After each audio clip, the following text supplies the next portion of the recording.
Hello बच्चों, कैसे हैं आप सभी? एंजॉइंग? चलिए, बढ़िया बात। आज हम अपना नेक्स्ट टॉपिक बच्चों शुरू कर रहे हैं। ये है trigonometric ratios of complementary angle. T ratios of complementary angles. समझने की कोशिश करेंगे इसको। आप लोग कॉम्प्लीमेंट्री एंगल्स तो जानते हैं ना।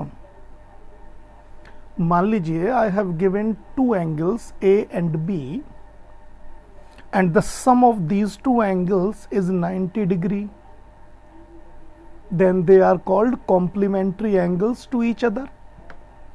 करेक्ट है ये बात? अच्छा, अगर हम एक राइट एंगल ट्राइंगल की बात करें, मान लीजिए मेरे पास एक राइट एंगल्ड ट्राइंगल है, right angled at B and the name of the triangle is ABC. Can I say angle A and angle B, I'm sorry again, angle C are complementary? कह सकते हैं आप? अगर मैं ये मान लूं कि suppose angle A is theta, what will be angle C? It should be 90 minus theta. Obviously अगर एंगल ए थीटा है तो एंगल बी सी जो होगा वो 90 माइनस थीटा होगा, provided angle B is 90 degree. और हम अपने सभी कंसीडरेशन में एक राइट एंगल तो ले ही रहे हैं, क्योंकि हमारा जो एंगल ऑफ कंसीडरेशन है ए या सी यहाँ जो रखते हैं ये एक्यूट होता है ना, इन जनरल। या ये कहिए कि हम अपनी ट्रिग्नोमेट्री में जो भी कुछ पढ़ रहे हैं वो राइट एंगल ट्राइंगल के लिए पढ़ रहे हैं, है ना।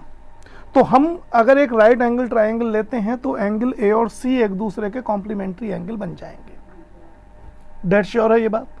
अच्छा चलिए, अगर मैं थोड़ी देर के लिए मान लूं कि हमारा एंगल ऑफ कंसीडरेशन फिलहाल ये ए है, तो साइन ए इस केस में क्या बैठेगा? या साइन ए कहिए या साइन थीटा कह दीजिए। ये मेरे हिसाब से बैठना चाहिए बी सी अपॉन ए सी। यस और नो? करेक्ट है ये बात? ये साइन थीटा की वैल्यू बैठ रही है। साइन थीटा अगर मैं लेता हूं तो थीटा एंगल ऑफ कंसीडरेशन है, तो B C will become perpendicular. Sine theta जानते हैं ना आप, ये क्या होता है? देखो, sine theta is actually perpendicular upon hypotenuse, है ना, इसलिए ये बी सी अपॉन ए सी आ गया। करेक्ट है ये बात? अच्छा, अगर मैं cos 90 माइनस थीटा लेता हूं, इसका तो मैंने थीटा का तो मैंने साइन लिया है, लेकिन अब मैं ले रहा हूं cos c, या ये कहिए कि मैं ले रहा हूं cos 90 माइनस थीटा, तो ये क्या बैठेगा? अब मेरा एंगल ऑफ कंसीडरेशन ये हो गया, तो ये तो परपेंडिकुलर बैठ जाएगा ये भी, जबकि BC अब बैठेगा बेस। और जो cos थीटा होता है, क्योंकि आप जानते हैं वो बेस अपॉन हाइपोटेनियस होता है, और इस केस में बेस BC बैठ रहा है अगर angle of consideration 90 minus theta है तो ये भी BC अपॉन AC निकल के आ गया। तो मुझे एक रिजल्ट मिल गया कि जो cos 90 माइनस थीटा होता है वो साइन थीटा के बराबर ही होता है। ऐसे ही मान लीजिए अगर मैंने cos थीटा निकाला होता, cos A, या ये कहिए मैंने निकाला होता cos थीटा, तो ये निकल के आता, इस केस में A B become base and A C becomes hypotenuse. ठीक है, लेकिन अगर मैं मान लीजिए निकालता हूं फिलहाल, जैसे मैंने यहां साइन ए और साइन थीटा निकाल लिया, उसका कॉस निकाल लिया, अब मैं कॉस निकाल रहा हूं ना, I am trying to find sine C, या ये कहिए अब मैं निकाल रहा हूं साइन 90 माइनस थीटा। तो साइन 90 माइनस थीटा कितना आएगा? अब मेरा एंगल ऑफ कंसीडरेशन ये 90 माइनस थीटा हो गया। अब अपोजिट साइड जो ये है ये परपेंडिकुलर बन गया ए बी। जो थीटा लेने पर बेस था वो 90 माइनस थीटा लेने पर परपेंडिकुलर बन रहा है, तो फिर से ये वैल्यू मुझे ए बी अपॉन ए सी ही मिलेगी। तो ये फाइनल मुझे रिजल्ट क्या मिल रहा है कि जो साइन 90 माइनस थीटा है वो कॉस थीटा है, और जो कॉस 90 माइनस थीटा है वो साइन थीटा है। मैं रिजल्ट को यहाँ लिख लेता हूँ, चलिए, कि जो साइन 90 माइनस थीटा है वो कॉस थीटा है, और जो कॉस 90 माइनस थीटा है वही साइन थीटा है। ठीक है, आप एग्रीड है इस बात को लेकर के मेरे से? अगर यही चीज हम टेन और कॉट के लिए देखें, चलिए मैं टेन थीटा निकालता हूं। What will be the value of tan theta here? Tan theta होता है परपेंडिकुलर अपॉन बेस, यानी it should be B C over A B. और अगर मैं इसका कॉट निकालता हूं, कॉट 90 माइनस थीटा, कॉट क्या होता है बच्चों? कॉट होता है, जैसे यहां तो हमने परपेंडिकुलर अपॉन बेस लिया, बेस अपॉन परपेंडिकुलर, और अगर 90 minus theta angle of consideration है then base will become BC, base BC बन जाएगा और परपेंडिकुलर हो जाएगा ए बी। दोनों सिमिलर हैं। सिमिलरली अगर मान लीजिए मैं निकालता हूं कॉट थीटा, अब एंगल ऑफ कंसीडरेशन थीटा हो गया। कॉट थीटा याद रखना, it is base upon perpendicular. चलिए ठीक है, तो अगर मैं कॉट थीटा निकालता हूं बेस अपॉन परपेंडिकुलर, तो थीटा निकालने पे बेस हो जाएगा A B, perpendicular will become B C. Similarly अगर मैं निकालता हूं मान लीजिए tan 90 minus theta, angle of consideration मैंने ये कर दिया, तो टेन 90 माइनस थीटा है तो टेन निकाल रहा हूं, it should be perpendicular upon base, लेकिन in the case of angle 90 minus theta perpendicular will become A B and base will become B C. तो इससे मुझे क्या रिजल्ट मिला कि जो टेन 90 माइनस थीटा है वो कॉट थीटा है, और जो कॉट 90 माइनस थीटा है वो टेन थीटा है।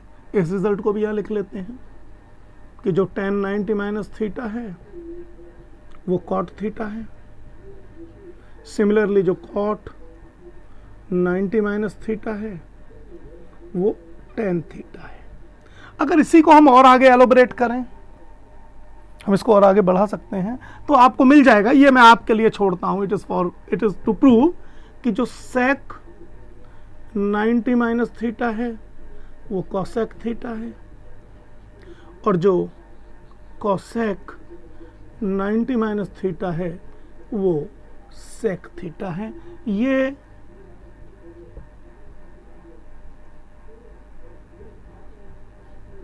आपके करने के लिए छोड़ रहा हूं मैं। दोनों को इन्हें आप करके देखिए, ऐसे ही थोड़ा करके देखेंगे तो अच्छा लगेगा। ठीक, इसी वजह से याद करिए जब हमने वो ट्रिग्नोमेट्रिक टेबल बनाई थी ना, तो वो रिवर्स इसीलिए होते थे क्योंकि वो एक एंगल अगर 30 था तो जो 60 था इट वाज 90 माइनस 30। ठीक, इसीलिए ये रिवर्स होता था ऐसे। चलिए आगे बढ़ते हैं। ये बेसिक है हमारी नेक्स्ट एक्सरसाइज का,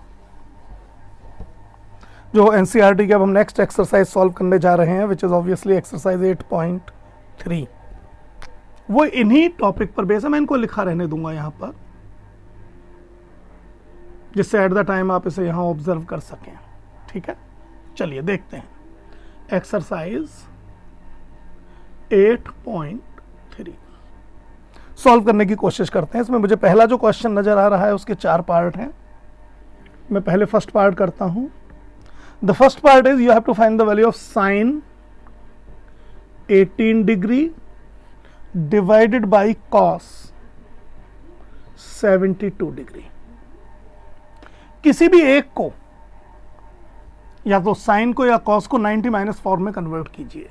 जैसे sine 18 can be written as sine 90 minus 72, ये डिग्री में है सब में। ठीक है, can I write like this?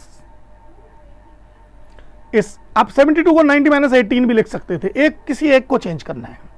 तो sine 18 can be written as sine 90 minus 72, इसको मैं कॉस 72 को ऐसे ही रोक देता हूं। दोनों को चेंज मत कर दीजिएगा वरना आपको रिजल्ट लाने में दिक्कत आ जाएगी।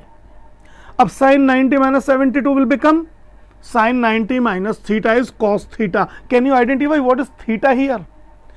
When I write 18 degree as 90 degree minus 72 degree, so basically that 72 degree becomes theta. and sin 90 minus 72 as per rule it should be equal to cos 72 degree, correct? और divided by भी cos 72 degree ही है, so it will become 1. तो याद रखिएगा मैंने एक को change किया, दोनों को नहीं, वरना होता क्या, यहाँ cos 72 आ जाता, यहाँ sin 18 आ जाता तो गड़बड़ हो जाती है ना, मुझे तो इसको वैल्यू फाइंड आउट करनी थी. एक और देखते हैं, फोर्थ पार्ट देखते हैं इसका. इट इज कोसेक 31 डिग्री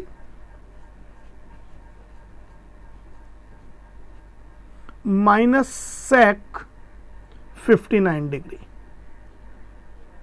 किसी एक को चेंज कर लीजिए. चलिए, कोसेक 31 डिग्री माइनस सेक, अब जरा 59 को बनाइए, क्या ये भी 90 माइनस 31 डिग्री लिख सकते हैं ऐसे?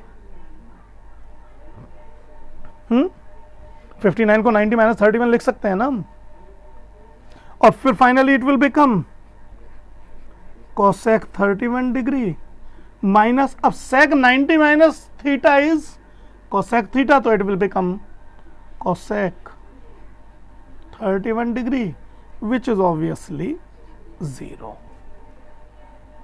तो इस तरीके से मुझे इसकी वैल्यू कितनी मिल गई बच्चों? 0 मिल गई. करेक्ट? आसान है, मुश्किल नहीं है. एक और क्वेश्चन देख लेते हैं. देखो ये क्वेश्चन है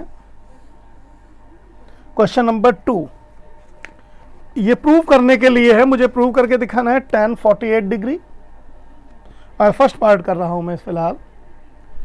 tan 48 degree into tan 23 degree into tan 42 degree into tan 67 degree. मुझे इसकी वैल्यू निकालनी है. मैं इनमें से किन्हीं दो को चेंज करूंगा, चारों को नहीं. कैसे? मैं इस tan 48 को एज इट इज छोड़ देता हूं. tan 48 degree no change, tan 23 degree no change. इन दोनों में मैंने कोई चेंज नहीं किया. लेकिन tan 42 को मैंने बना दिया tan 90 माइनस 48 डिग्री. ठीक है? tan 42 can be written as this 42. और similarly tan 67 can be written as into tan 90 minus 23 degree. मैं ऐसे बना सकता हूं. इससे क्या होगा कि tan 48 will become as it is, tan 23 degree will become as it is, but tan 90 minus 48 will become cot 48 degree, and similarly it will become cot 23 degree. It can be written as tan 48 degree tan 23 degree 1 upon tan 48 degree 1 upon tan 23 degree. समझ गए ना? ये cot theta is 1 upon tan theta. और अगर ऐसा है तो 48 से ये 48 कैंसिल आउट होने वाला है, tan 23 से tan 23, and final answer will be become 1 which is actually right hand side. मैंने कहा था ना ये प्रूव का है, इसमें यही प्रूव करवाया है कि शो करके दिखाइए कि ये 1 आएगा. मैंने लेफ्ट हैंड साइड को सॉल्व किया था, जो बेसिकली राइट हैंड साइड के इक्वल आया. सेकंड पार्ट भी ऐसा ही है, आप चाहेंगे तो कर लेंगे उस सेकंड पार्ट को, कोई ज़्यादा प्रॉब्लमेटिक नहीं है. अभी तो फिलहाल आप सबसे पहला काम ये करिए कि पॉज करके इसको नोट कीजिए, ये ज़्यादा जरूरी है. डन? गुड. आगे बढ़ते हैं और देखते हैं इसको कैसे सॉल्व किया जा सकता है. ज़्यादा मुश्किल नहीं है. चलिए let we see question number 3. Question number 3 मुझसे कह रहे हैं कि if tan 2a, question number 3 देख रहे हैं, tan 2a is equal to cot a minus 18 degree. और ये भी कह रहे हैं कि 2a जो है इट इज एक्यूट एंगल. ये मुझसे कह रहे हैं. ए की वैल्यू फाइंड करनी है मुझे। ए की वैल्यू क्या होगी? ठीक, अब मेरे पास रूल वो है बस कि tan 90 minus theta is cot theta and cot 90 minus theta is tan theta. इसी से मुझे करना है जो भी कुछ करना है। ठीक, अच्छा ये tan 2a है, अगर मैं थीटा को 2a मान लूं तो क्या मैं इसको cot 90 माइनस 2a भी लिख सकता हूं? क्या मैं इसको ऐसे लिख सकता हूं? इस कंडीशन को मैंने इसको लिख दिया cot 90 माइनस 2a। देखिए tan ही बैठेगा ना, ये is equal to cot a minus 18 degree. क्यों सर, लिख सकता हूं ना मैं ऐसे। मैंने, आप इसको भी कर सकते थे tan फॉर्म में, लेकिन मैंने ऐसे ही चूज किया, ये इजी है। फर्दर आई कैन राइट कि अगर cot ये और ये एंगल इक्वल है तो ये दोनों एंगल इक्वल होने चाहिए। मतलब कहने का मतलब ये है कि जो 90 माइनस 2a की वैल्यू होनी चाहिए, it should B a minus 18 degree. इससे मुझे क्या रिजल्ट मिलेगा कि 90 प्लस 18 डिग्री है सब, is equal to a plus 2a। और I can write a plus 2a is 3a is equal to 108 degree. और इससे बच्चों a की वैल्यू कितनी आ जाएगी? 108 degree divided by 3 and I will get a is equal to 36 degree. सही है? क्यों? ठीक है ना? तो इस तरीके से आप इन्हें आराम से कर सकते हैं। अगर आप इसी मेथड को आगे भी फर्दर फॉलो करते जाएंगे तो बड़े आराम से आप क्वेश्चन नंबर 4 कर लेंगे, क्वेश्चन नंबर 5 भी कर लेंगे। इसको एज अ होमवर्क ट्रीट कीजिए 4 और 5 को। ठीक, I am coming to question number 6 now. 6 and 7 इनको देखते हैं ये कैसे हो सकते हैं। आप पहले इसको नोट कर लीजिए, मिटा रहा हूं मैं।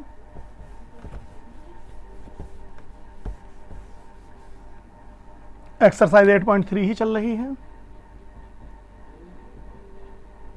क्वेश्चन नंबर 6 देखते हैं क्या है। Question number 6, they are saying कि if A B C are interior angles of a triangle A B C, then show that, what I have to show that? I have to show that sine B plus C by 2 is equal to cos A by 2।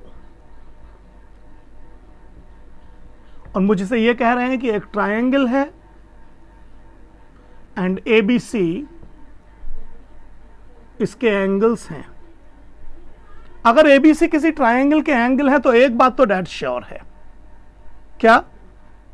ये dead sure है, we know that, कि angle A plus angle B plus angle C must be equal to 180 degree and obviously angle A by 2 plus angle B by 2 plus angle C by 2 must be equal to 180 degree by 2, or we can say कि b angle b by 2 plus angle c by 2 can be written as 90, 180 by 2 is actually it is 90 है ना, 90 minus a by 2।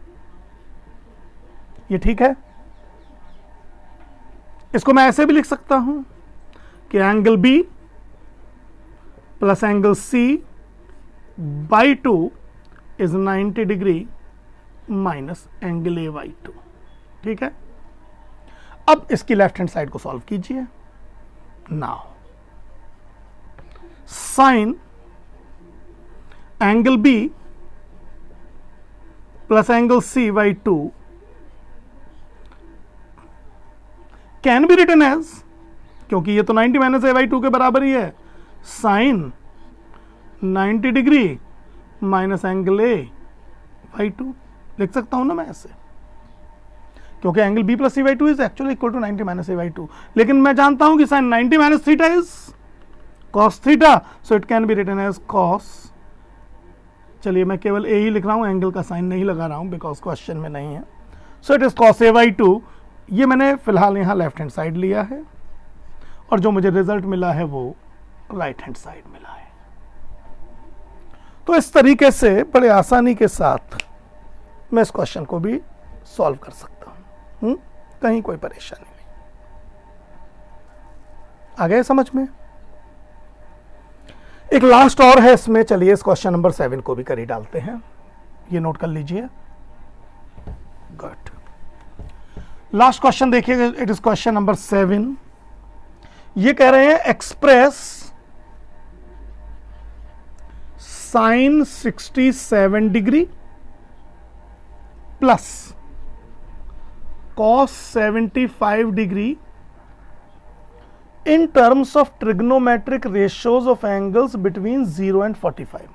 मतलब मुझे 0 और 45 के बीच में angle की term में इसे कन्वर्ट करना है। बहुत ही आसान है। कैसे? मैं इसको लिख सकता हूं साइन 90 माइनस, अब देखो जरा 67 को 90 में से क्या माइनस करें कि ये आए 23 शायद, है ना? देखो अगर मैं 90 में से 25 कर देता हूं माइनस, तो वही 67 डिग्री बैठ जाएगा आई थिंक, है ना? ठीक है, चलिए इसी तरीके से cos 75 को आई can right cos 90 minus 15 degree. 15 में से 90 में से 15 माइनस करेंगे 75 आ जाएगा। लेकिन sin 90 minus theta it can be written as cos 23 degree plus it can be written as sin 15 degree. अब ये उन दो एंगल्स की टर्म में आ गया जो एंगल 0 से 45 डिग्री के बीच में है। ये बात समझ में आई आपके? क्या क्या फाइंड आउट हमने इससे किया? हमने केवल ये देख लिया कि अगर हमें किसी भी एंगल का साइन पता है तो 90 में से उस एंगल को माइनस कर दो तो जो कॉस निकल के आएगा उस कॉम्प्लीमेंट्री एंगल का दोनों की वैल्यू सेम होगी।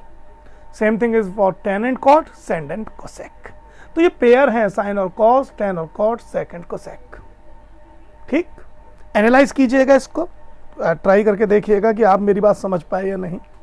उम्मीद है आप समझ गए होंगे, इंटेलिजेंट हैं आप लोग।